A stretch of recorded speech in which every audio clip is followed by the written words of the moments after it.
Hello everyone, I Vatsal welcome you all to my channel, and today I am going to show you how to factory reset a Windows 11 PC or laptop.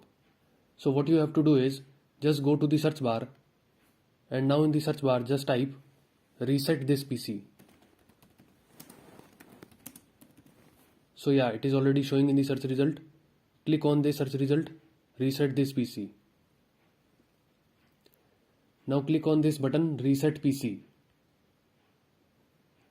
Now it will show you two options, keep my files and remove everything.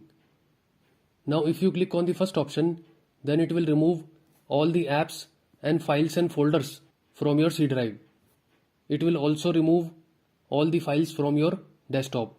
So I suggest you to take a backup of all the files that are there on your desktop. The other thing is that it will not remove the files and folders from the other drives, that is the D drive and the E drive.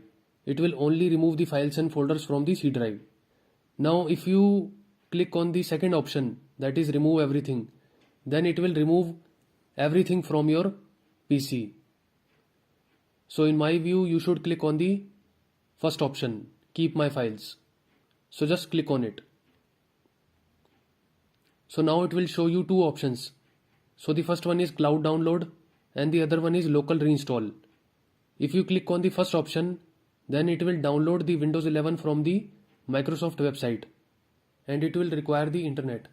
If you click on this local reinstall option, then it will reinstall the Windows 11 from your device only, and it will be of the same version that you are currently using.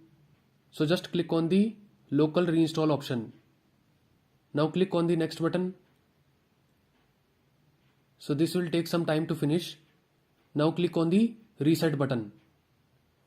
After clicking on the reset button, your PC will restart and your factory reset process will begin. So just wait patiently and follow the on-screen instructions to set up your PC or laptop. So just click on the reset button now. I will now click on the cancel button as I am doing the video recording. So this is how you can reset a Windows 11 PC or laptop. So that's it from my side. If you like my video, you can click on the like button and subscribe to my channel. Thanks for watching.